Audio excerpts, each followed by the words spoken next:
우리는 어떠한 믿음을 가지고 있는가? 한번 생각해 보시면 좋을 것 같아요. 우리는 어떠한 믿음을 가지고 있는가? 나의 이득을 위한 믿음인가? 하나님을 위한 믿음인가? 나를 위한 믿음을 가지고 있는가? 하나님을 위한 믿음을 가지고 있는가를 생각해 보셔야 합니다. 오늘의 시대에 믿음을 말한다는 것은 어울리지 않아 보일 수 있습니다. 요즘 시대에 믿음을 얘기하면 웃기는 말이 되는 거죠. 그럼에도 신앙의 본질과 관련된 이 질문을 우리는 적어도 하나님을 바르게 믿고자 노력하는 살아있는 그리스도인이라면 이 신앙의 본질과 관련된 이 질문을 포기하지 말아야 할 것 같습니다.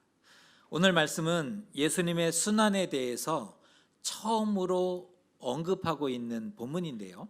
마태복음이 28장이죠. 28장으로 구성되어 있는데 16장이 되니까 예수님이 순환에 대해서 처음으로 언급하셨다는 겁니다.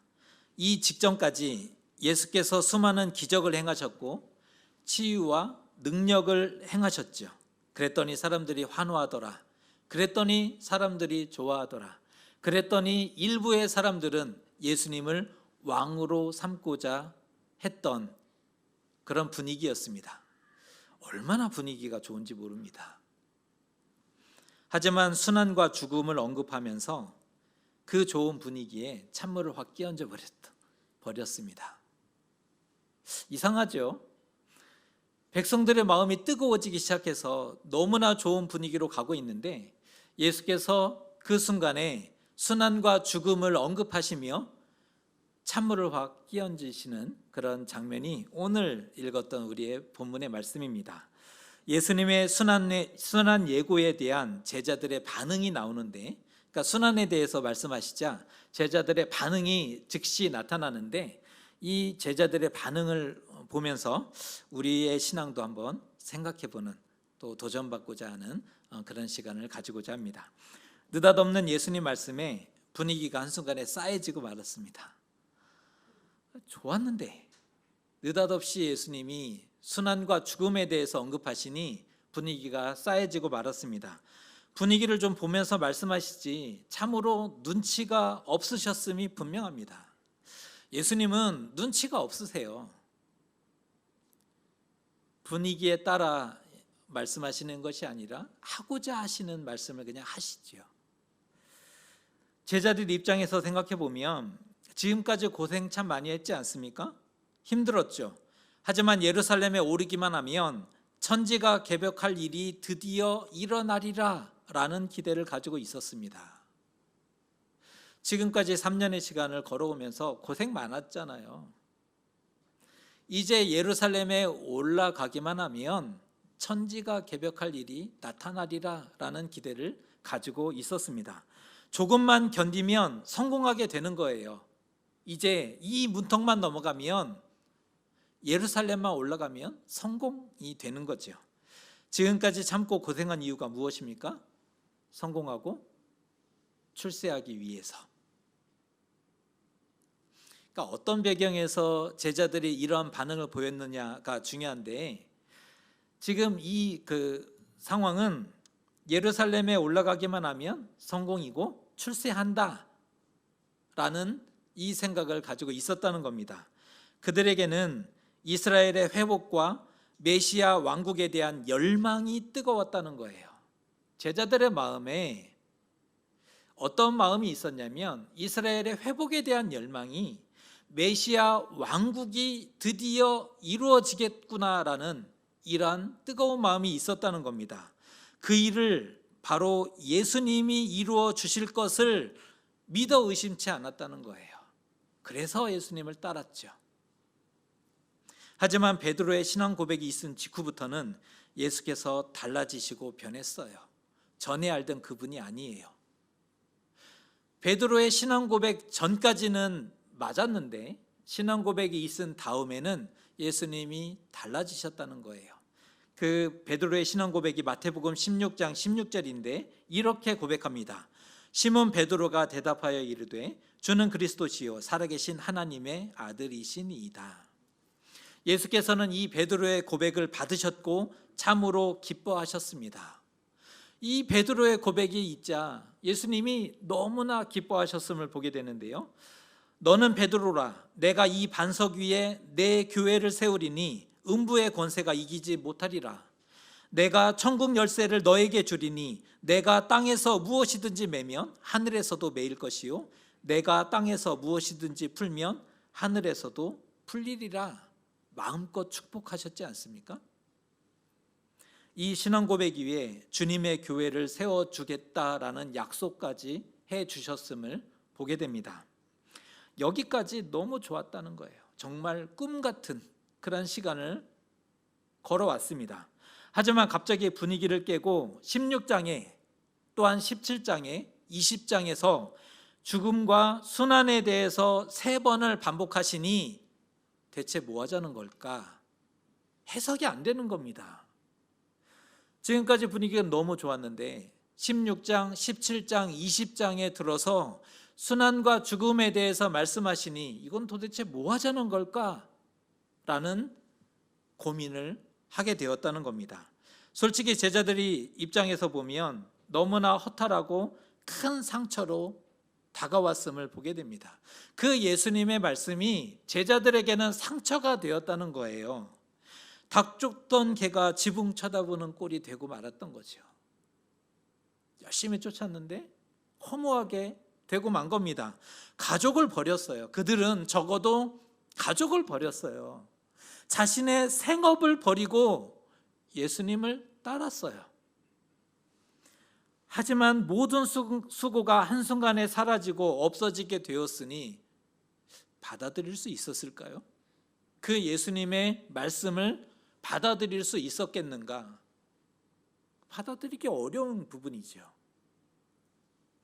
말도 안 되는 소리를 하고 계시니, 이게 정확한 표현입니다.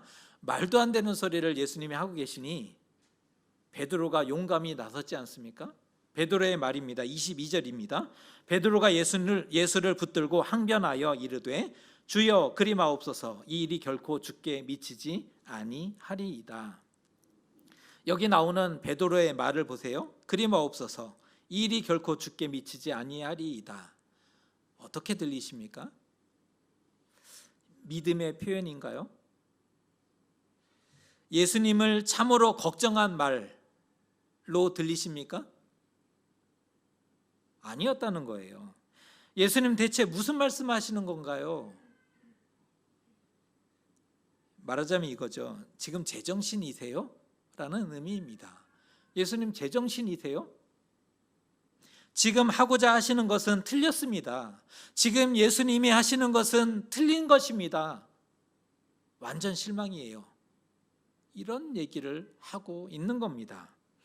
항변하다라는 표현이 나오는데, 항변하다, 이 말을 해석해 보면 꾸짖다라는 의미입니다. 분명하고 명백한 잘못에 대해서 추궁하고 책망할 때 쓰는 말이죠.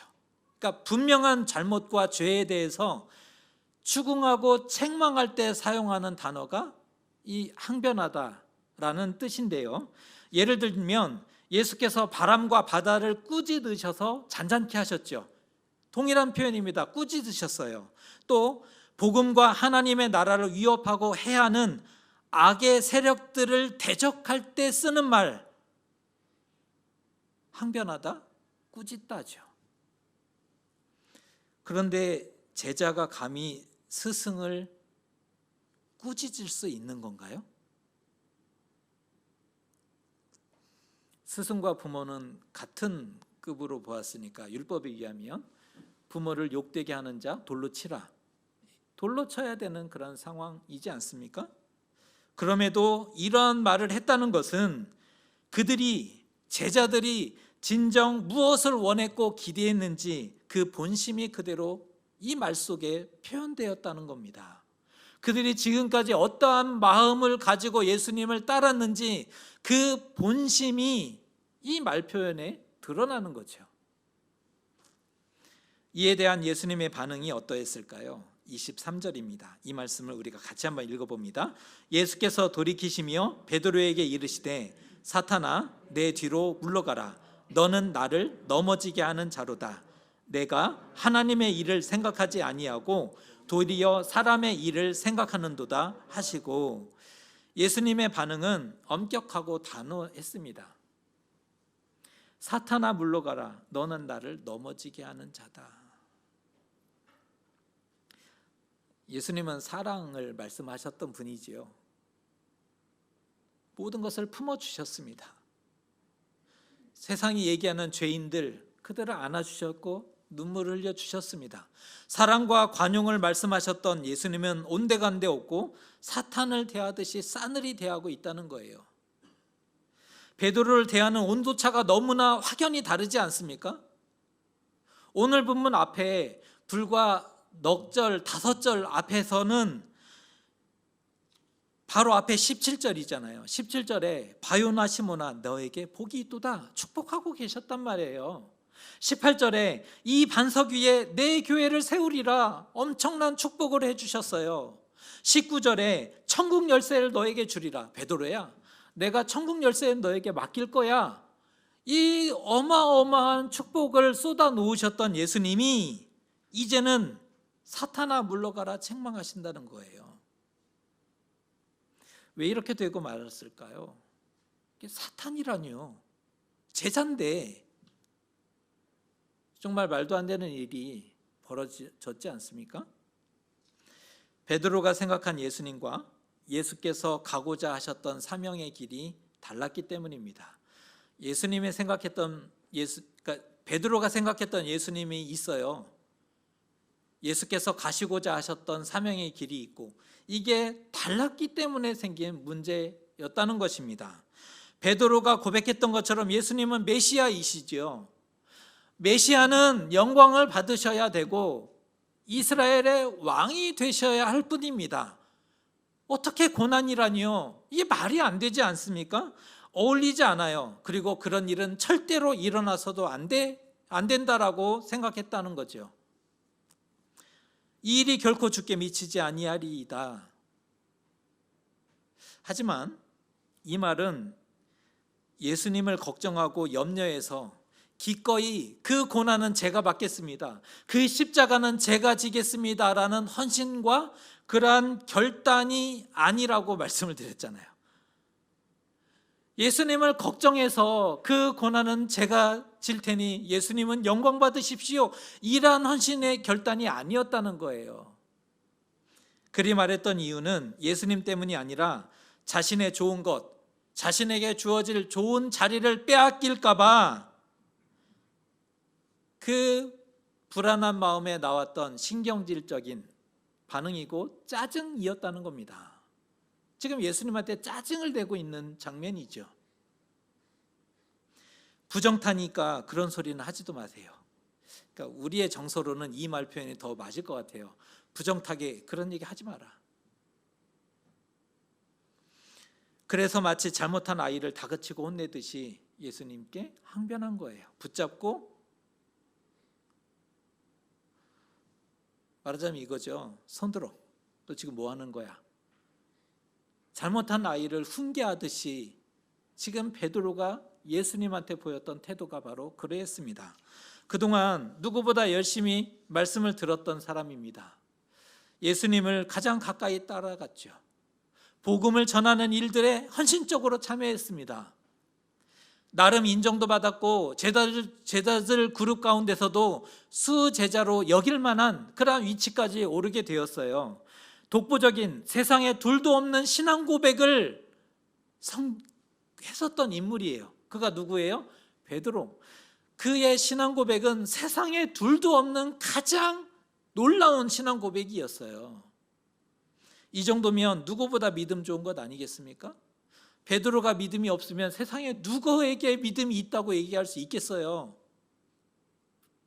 이 정도면 베드로는 정말 믿음스러운 사람인 거죠. 하지만 예수님 가까이 있고 말씀을 잘 듣는다고 해서, 놀라운 간증과 고백을 가졌다고 해서 그것이 믿음이 좋은 것은 아니라는 것입니다. 예수님을 가장 가까이 모셨다고 해서 그가 믿음이 있다는 게 아니에요. 마치 하늘의 비밀을 얘기하듯이 간증을 하고 그가 기적을 행하고 병자를 고친다 할지라도 그가 믿음이 있다라고 얘기할 수 없다는 거예요. 그래서 간증이 위험한 거예요.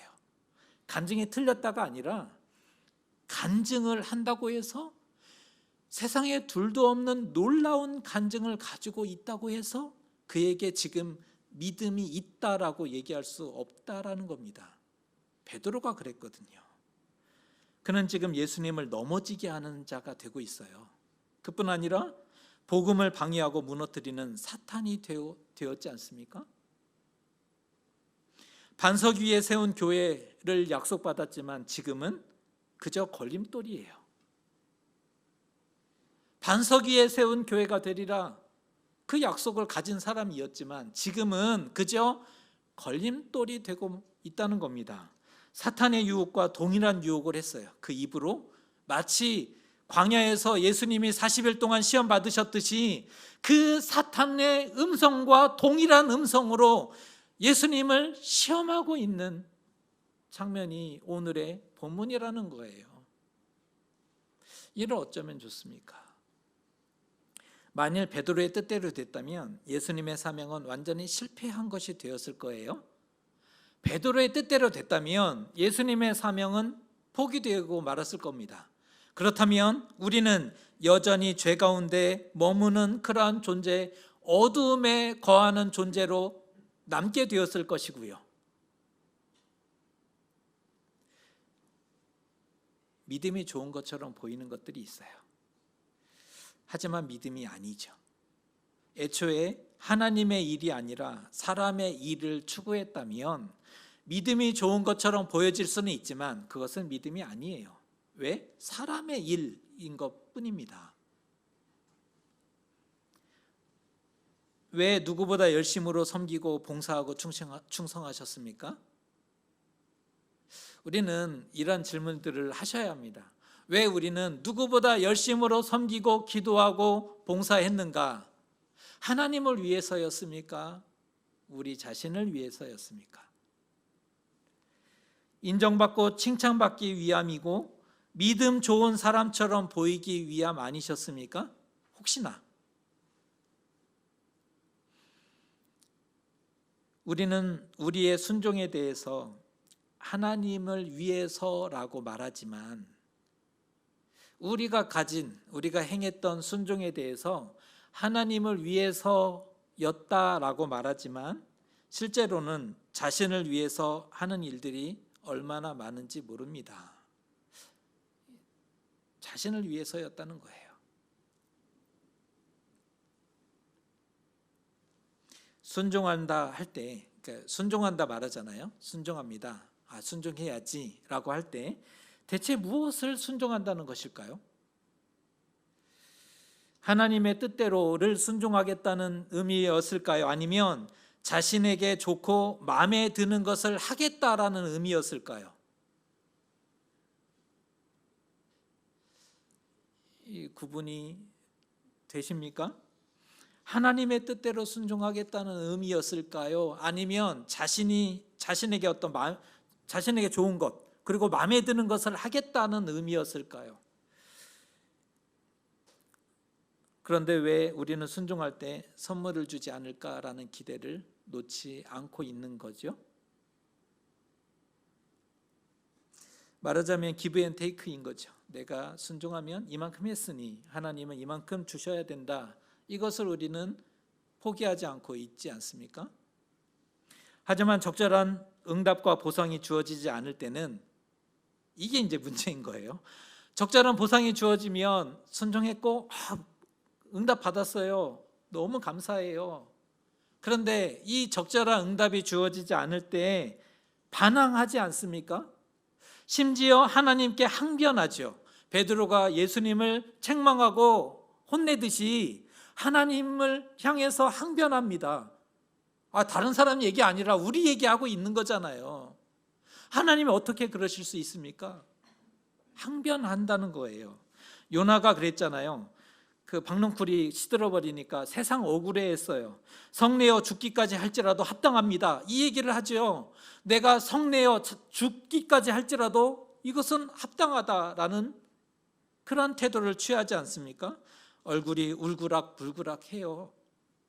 하나님을 향해 얼굴이 울그락불그락 한다는 거예요. 말과 행동에 있어서 가시가 돋고 악해지지요. 그때 만일 누구든 앞길을 막으면 아마 뼈도 못 추릴 거예요. 눈에 뵈는 게 없어집니다. 마치 베드로가 뭐에 쓰인 것처럼. 그래서 오늘 이러한 사고가 터진 거죠. 우리도 마찬가지예요. 마치 뭐에 쓰인 것처럼 그러한 일들을, 말과 행동을 하나님을 향해 항변을 하게 된다는 것입니다. 그런데 그것은 믿음이 아니고 순종이 아니지요. 정말 족보도 없는 자기 믿음이고 자기 순종일 뿐이에요.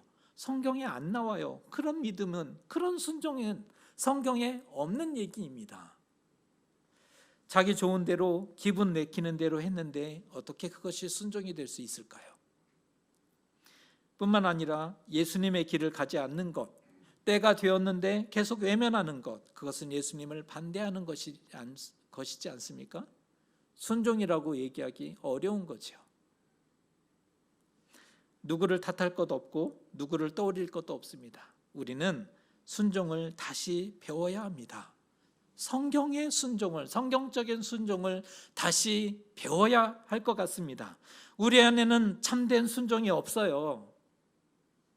우리 안에는, 생각해 보세요. 돌아보세요. 우리 안에 참된 순종이 있었는지. 순종은 어떤 보상이나 선물을 바라지 않고 하나님의 뜻에 따르는 것을 순종이라고 얘기합니다. 순종의 본래 의미는 어떠한 보상이나 어떠한 선물을 바라지 않는 것, 하나님의 뜻에 오로지 따라가는 것, 이것이 순종이죠. 설령 고난과 십자가라 할지라도 포기하지 않고 걸어가는 것이지입니다. 고난이 주어져도 비록 십자가를 지어야 하는 일이라 할지라도 따라가는 것, 그것이 순종이죠. 우리는 그저 쓰시는 도구 아닙니까? 우리는 그저 빈 그릇일 뿐이에요. 깨끗이 소지하고 준비되어 있어야 할 빈 그릇인 것입니다. 누군가는 이렇게 고백했어요. 나는 그저 무익한 종일 따름입니다. 그저 해야 할 일을 했을 뿐입니다. 그런데 왜 우리는 권리를 주장하는 것이며 대가와 보상을 끊임없이 요구하고 있는 것일까요? 아무도 온전한 순종을 원하지 않고 있습니다. 오늘의 시대는 더욱 그러합니다.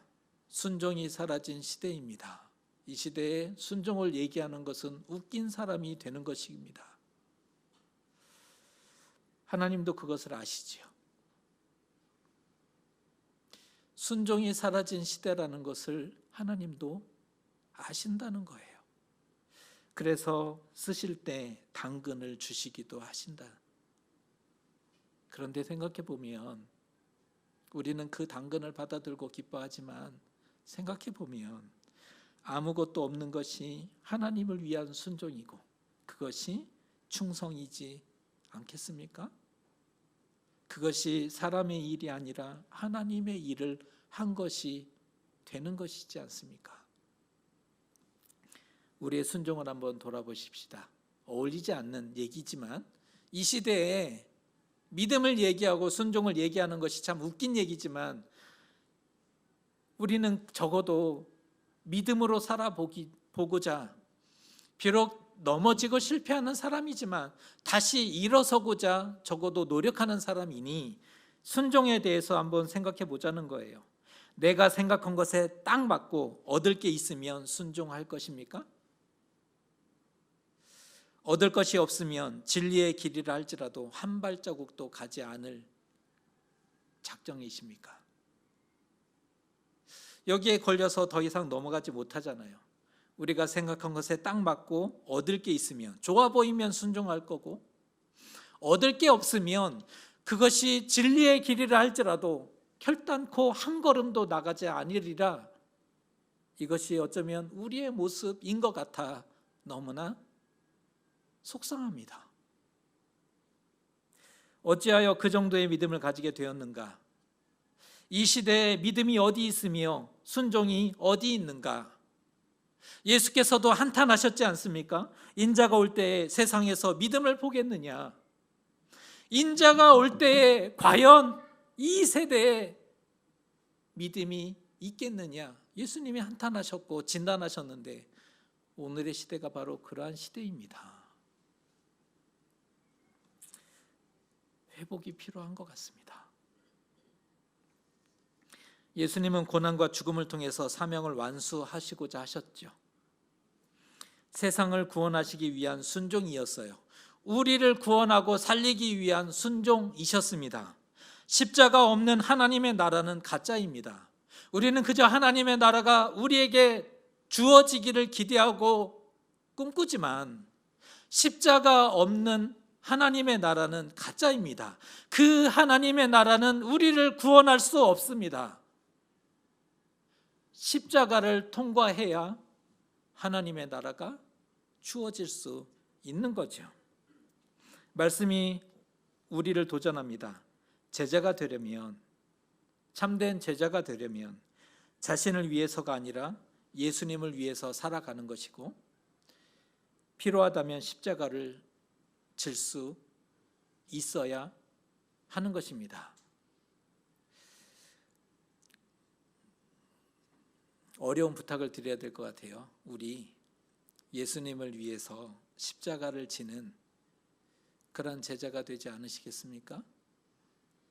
나를 위해서 무언가 좋은 것을 기대하며 바라며 십자가를 지는 신용을 하는 사람이 아니라 예수님을 위해서 십자가를 담담히 지고 걸어가는 그러한 참된 제자가 되시기를 주님의 이름으로 축복합니다.